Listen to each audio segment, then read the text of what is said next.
Ya habíamos avanzado todo lo concerniente a la unidad 1, que implicaba lo que son los aspectos generales en relación a semiología, y la primera parte de la historia clínica, que comprendía la anamnesis.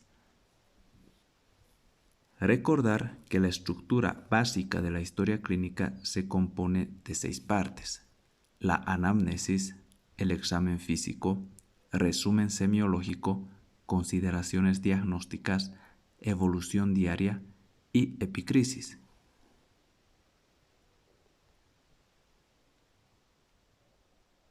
Recordar que ya la primera parte concerniente a la anamnesis ya la hemos estudiado en las clases presenciales que hemos tenido en el transcurso del semestre. Lo que nos toca ahora es estudiar todo lo concerniente al examen físico, el mismo que puede ser para un mejor estudio dividido en un examen físico general y un examen físico regional o segmentario. Es así que el examen físico general va a comprender los siguientes temas: posición en cama y de pie del paciente, marcha o ambulación, facies, conciencia y estado psíquico, constitución y estado nutritivo, signos vitales, piel, faneras y linfáticos.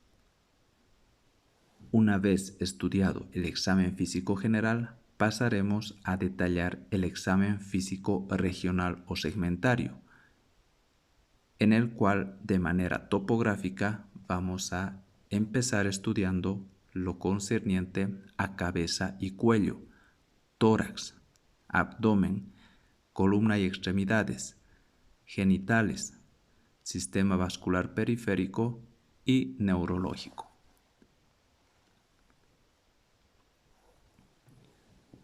Debemos tomar en cuenta de que la medicina es esencialmente una ciencia y un arte, y por ende, para cumplir aquellos propósitos de ser ciencia y arte, requiere de una técnica.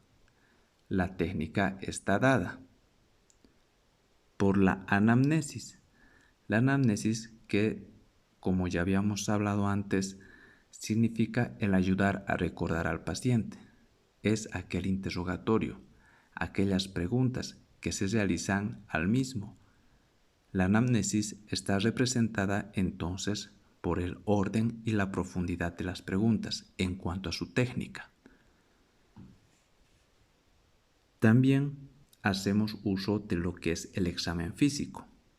Dentro del examen físico, en cuanto a la técnica empleada, principalmente realizamos la observación y la experimentación mediante maniobras exploratorias específicas, ya sean estas palpación, percusión, auscultación, etc.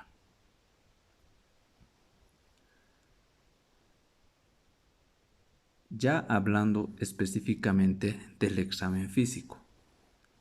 El examen físico debe ser precedido y orientado por la anamnesis.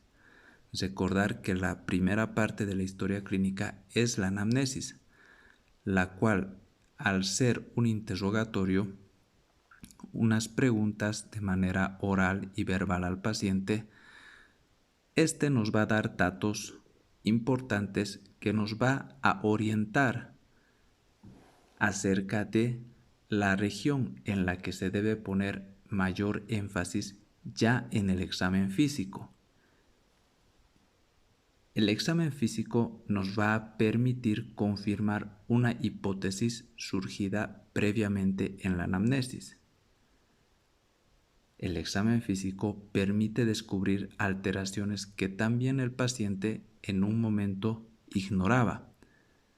Por ejemplo, al revisar al paciente, al auscultar, podríamos encontrar soplos a nivel del corazón, o al palpar y percutir podríamos nosotros descubrir una esplenomegalia en el paciente que previamente él ignoraba. El examen físico también es muy útil cuando la anamnesis no es confiable. ¿En qué casos? En casos de que el paciente presente confusión mental, en casos en que el paciente no te pueda referir ningún dato, es decir, en estados de coma, en casos de afasia o cuando el paciente pretende realizar algún fraude, dándote una anamnesis, una serie de datos erróneos o inventados por él para confundir al médico, llegando a un diagnóstico no existente. El examen físico debe ser metódico y cuidadoso para evitar omisiones. Dentro del examen físico debemos decir que primeramente se debe realizar un examen físico general para que posteriormente se pase a un examen físico segmentario, y este debe ser con criterio topográfico.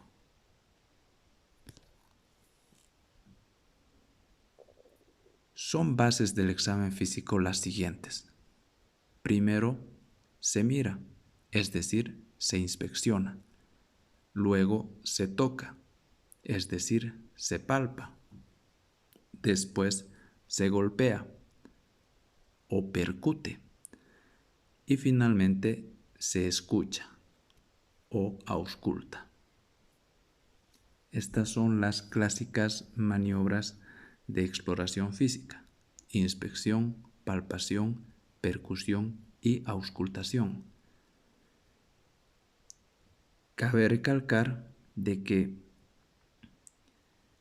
este orden suele ser alterado cuando la afección vaya a comprometer el abdomen. Cuando se trata de examinar primeramente esta zona del abdomen, lo que se va a hacer es, en primera instancia, inspección, para después auscultar, palpar y finalmente percutir o golpear. Esto para evitar de que, por un mecanismo reflejo, si es que nosotros vamos a palpar y percutir antes de auscultar, este mecanismo reflejo nos vaya a dificultar la exploración física. Cabe recalcar de que a estas maniobras clásicas también es bueno incluir la olfacción como parte del examen físico, ya que existen olores característicos que nos pueden orientar a diferentes estados, como ser el sentir un olor a manzanas podridas que se denomina fetor cetónico, nos va a orientar a una cetoacidosis diabética. O, por ejemplo, si tenemos un paciente en coma y no sabemos a qué se debe el coma, si nos acercamos al paciente y percibimos un olor como pescado podrido, que se denomina fetor urémico, podemos sospechar de que aquel estado de coma se debe a un coma urémico. Lo mismo, si es que sentimos un olor fecaloideo que se denomina fetor hepaticus, vamos a sospechar de una cirrosis hepática o una insuficiencia hepática grave.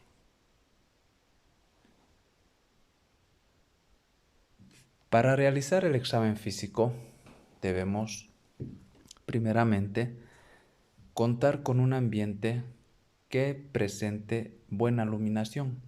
Ese ambiente debe ser luminoso para que a la inspección no podamos o nos sea más fácil el identificar ciertos detalles.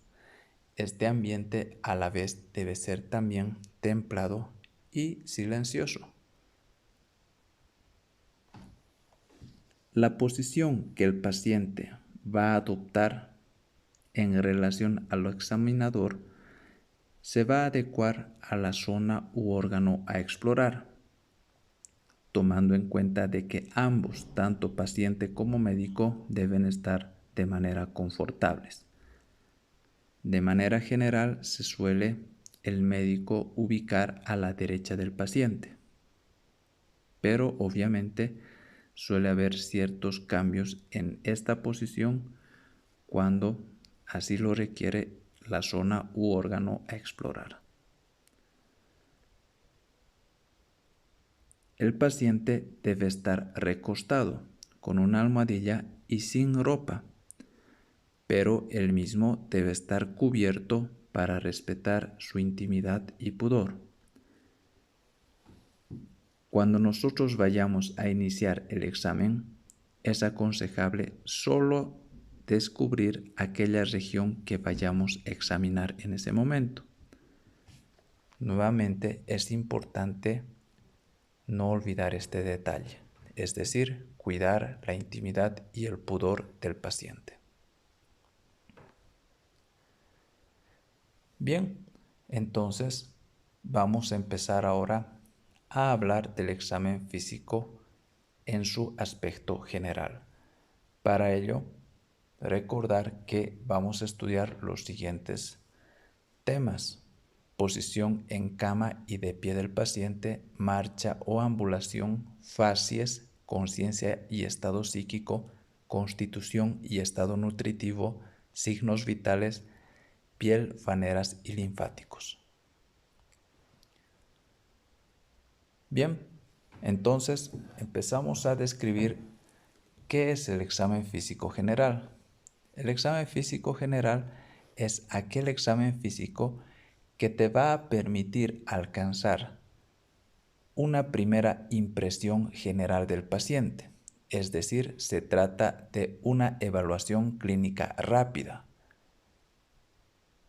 La utilidad del examen físico general aumenta con la experiencia del médico y con el desarrollo del ojo clínico. Muchas veces, solo con esta impresión general se puede hacer una aproximación diagnóstica o definir un síndrome. A medida el médico vaya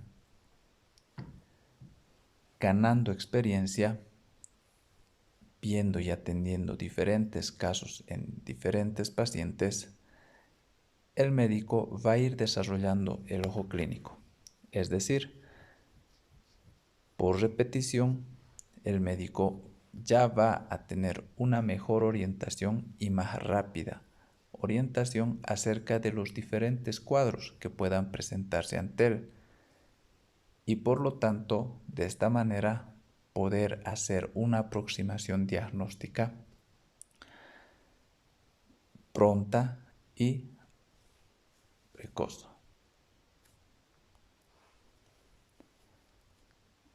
Vamos a empezar a estudiar el examen físico general en lo concerniente a la posición en cama y de pie del paciente.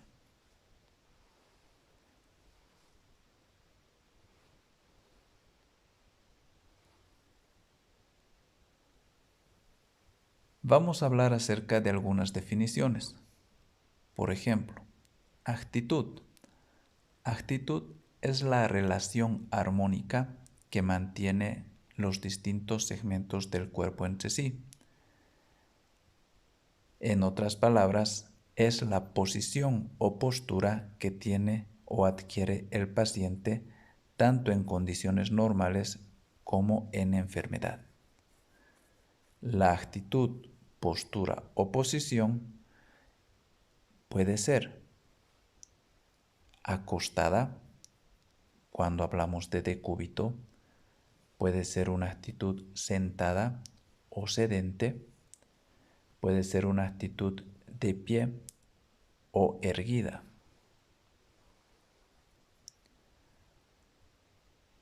Vamos a empezar a hablar de la actitud en cama o posición en cama, a lo que también se denomina decúbito. El decúbito es la posición que adopta el paciente acostado en la cama. Este decúbito puede ser activo o pasivo.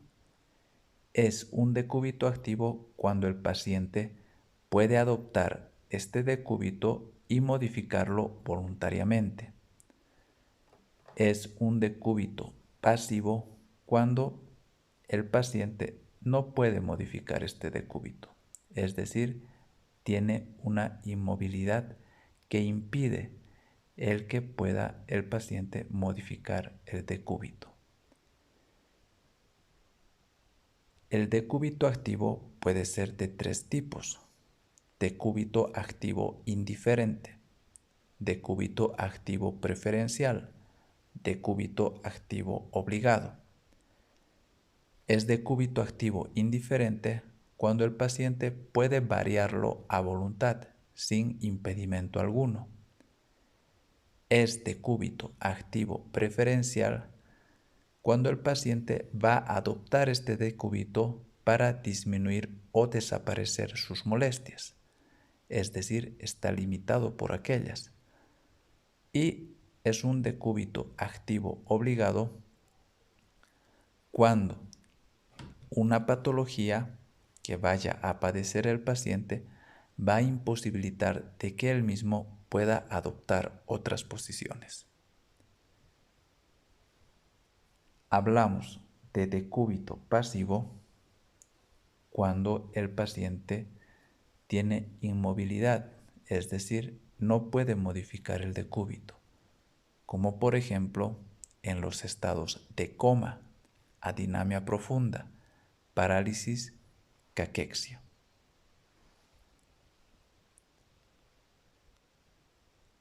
En relación al decúbito, vamos a mencionar algunos, como ser el decúbito dorsal o supino, que consiste en un paciente echado boca arriba apoyado sobre la espalda. Este decúbito suelen adoptarlo pacientes con cuadros de peritonitis aguda.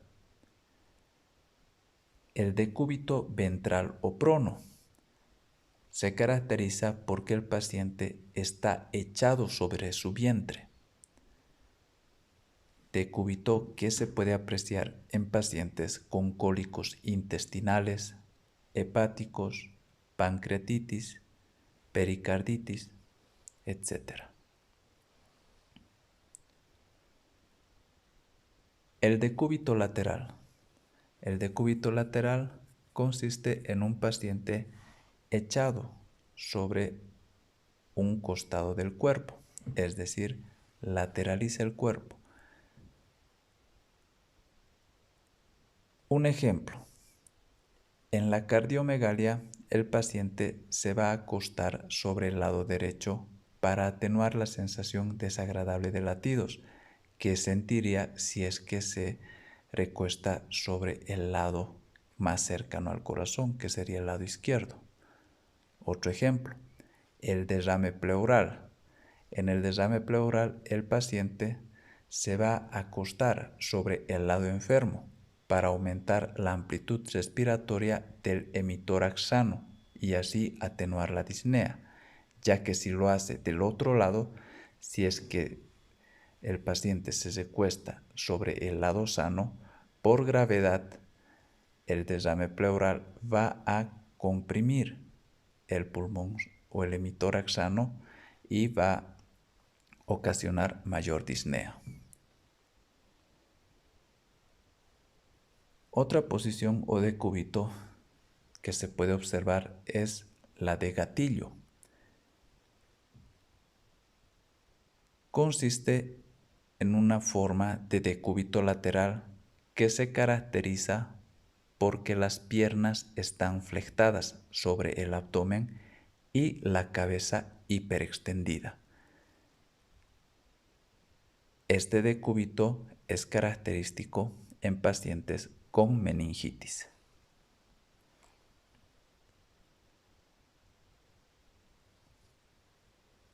Ahora vamos a hablar de la posición de Fowler. En la posición de Fowler, el paciente, previamente en decúbito supino, levanta la cabecera de la cama más o menos unos 45 grados, lo que va a darle una posición de semisentado con las piernas ligeramente flexionadas. La posición de Fowler se adopta generalmente en patologías respiratorias y cardíacas.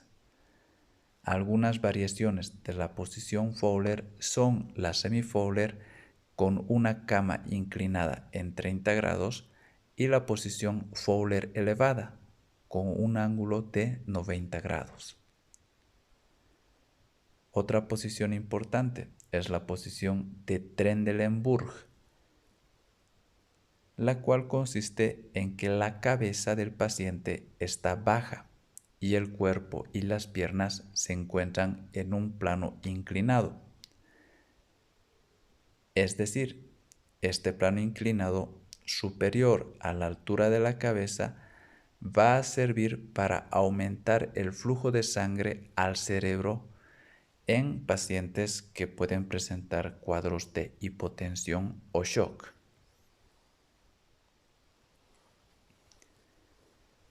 La posición genupectoral o mahometana. En este decúbito, el paciente se arrodilla y acerca el pecho a las rodillas. Adopta la posición de adoración a Mahoma, es decir, una posición mahometana. Esta posición se suele apreciar en pacientes que cursan un derrame pericárdico. La posición de ortopnea. En esta, el paciente está sentado, inclinado hacia adelante. Apoya los brazos en una mesa o en los reposabrazos de una silla. La posición ortopneica o de ortopnea impide de que el paciente pueda adoptar un decúbito dorsal normal, lo que hace de que al adoptar un decúbito dorsal el paciente sienta disnea. Ello obliga al paciente a inclinarse hacia adelante, primeramente sentarse y posteriormente inclinarse hacia adelante y apoyar los brazos sobre la mesa. Esta posición de ortopnea se puede apreciar en pacientes con insuficiencia cardíaca. Otras posiciones son la de opistótonos, en la cual el paciente se apoya solo en la región occipital y en los talones, describiendo el resto del cuerpo con un arco de concavidad inferior. El emprostótonos es de manera contraria. El emprostótonos es un arco de concavidad ventral que asemeja a la posición fetal del paciente. El pleurostótonos se caracteriza porque en esta posición la concavidad que adopta el paciente ya es lateral. Todas estas posiciones, el opistótonos, emprostótonos, pleurostótonos, son posiciones características en afecciones por tétanos y meningitis.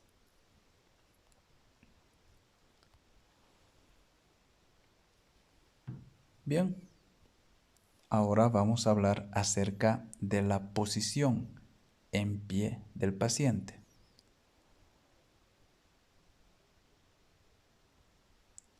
Vamos a hablar acerca de actitud o postura cuando hagamos referencia a aquella relación armónica que mantienen los distintos segmentos del cuerpo entre sí.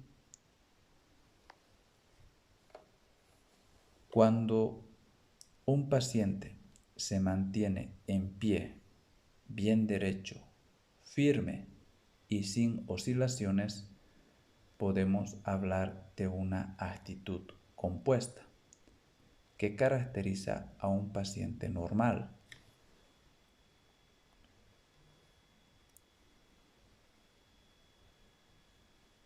La actitud puede ser alterada por la enfermedad. Es decir, la enfermedad puede alterar la postura del paciente. Puede darse por dolor. El dolor suele provocar contracturas y por ello contribuir a posiciones viciosas del paciente.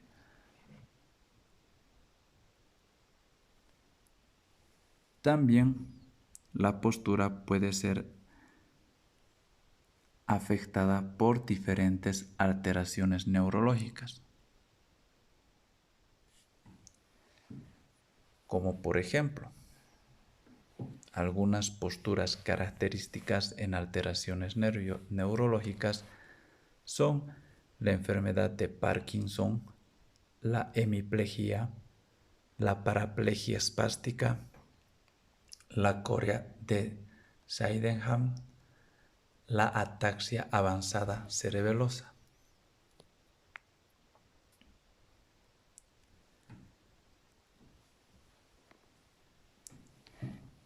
La posición de pie en la enfermedad de Parkinson. La posición es rígida y ligeramente encorvada, con los miembros superiores adosados al tronco y sacudidos por un temblor de reposo. En la hemiplegia, la postura del paciente es asimétrica, que induce a apoyarse en un bastón con el miembro superior del lado afectado en semiflexión y la mano empuñada contra el abdomen.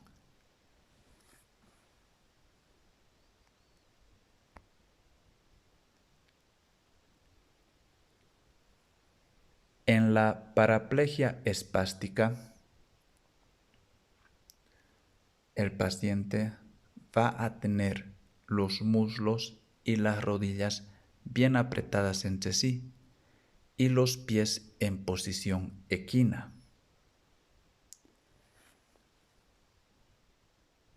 Otra postura característica es el del paciente afectado por corea de Sydenham. Esta postura va a ser de tipo animado, de movimientos continuos incontrolables y desordenados, tanto de la cara, es decir, el paciente realiza muecas, como también de las extremidades y el tronco.